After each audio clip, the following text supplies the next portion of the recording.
So hi guys, నేను మీ blogger Satish అనమాట. ఈరోజు వచ్చేసి ఏంటంటే యూట్యూబ్లో వీడియోకి థంబ్నెయిల్ ఎలా క్రియేట్ చేసుకోవాలో ఈరోజు చెప్పబోతున్నాం అనమాట. నేను ఒక వీడియో చేశాను ఆల్రెడీ. ఇన్కమ్ ఎంత వస్తుందని టాప్ 10 యూట్యూబర్స్కి అంగో థంబ్నెయిల్ ఎలా పెట్టానో ఇప్పుడు మీకు చూపించబోతున్నాను. వైటీ యూట్యూబ్ స్టూడియో అనే యాప్ ఎక్కించుకోవాలన్నమాట. వైటీ యూట్యూబ్ స్టూడియో అది అలా ఉంటుంది. వైటీ స్టూడియో అని కొడితే వచ్చేస్తుంది. నేను ముందు చేసిన వీడియో అది. బ్యాక్కి వెళ్ళిపోయి మళ్ళీ ఫస్ట్ కానీ చూపిస్తాను, ఆగండి మీకు. ఓకే, వైటీ స్టూడియోలోకి వెళ్ళిన వెంటనే ఇంటర్ఫేస్ అనేది ఇలా వస్తుంది. సబ్స్క్రైబర్స్ ఎంతమంది ఉన్నారు ఇవన్నీ కనిపిస్తాయి. మీరు లేటెస్ట్గా చేసిన వీడియోస్ అనేది కనిపిస్తాయి ఇక్కడ. ఇంకోండి మీరు చేసిన వీడియోకి లాంగ్ వీడియో ఇంకా మధ్యలో ఉంది చూడండి, అది ఇదిగోండి ఇక్కడ ఉంది.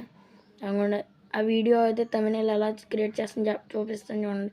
ఆల్రెడీ పెట్టాను థంబ్నెయిల్, అయినా మనం ఎడిట్ చేసుకోవచ్చు మళ్ళీ కూడాను.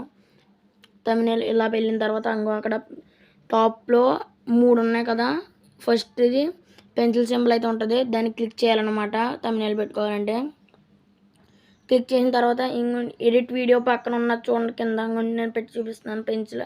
మళ్ళీ అది నొక్కాక ఇంకోండి ఇక్కడ ఇమేజెస్, అందులో పెట్టిన ఇమేజెస్ అయినా కావచ్చు, చేంజ్ అని వస్తుంది. ఆ చేంజ్ నొక్కితేట్లయితే వెరిఫై చేసుకోండి. ముందు అయితే వెరిఫై చేసుకున్నాక ఇలా ఫొటోస్ వస్తాయి అన్నమాట. మనకు నచ్చిన ఫోటో మనం పెట్టుకోవచ్చు. ఇదిగోండి నేను ఈ ఫోటో క్లిక్ చేస్తున్నాను. ఇంకోండి ఇక్కడ ఎలా పెడితే అలా వస్తుంది అనమాట. ఇంకో అడ్జస్ట్ చేసుకోవచ్చు సైజు. అడ్జస్ట్ చేసుకున్నాక మీ డిస్క్రిప్షన్ కూడా ఎడిట్ చేసుకోవచ్చు అనమాట. ఈరోజు తర్వాత సేవ్ నొక్కండి, టాప్లో ఉన్న సేవ్. ఇంకా మీకు థంబ్నెయిల్ అయితే క్రియేట్ అయిపోతుంది అనమాట. ఓకే బాయ్, నేను మీ బ్లాగర్ సతీష్.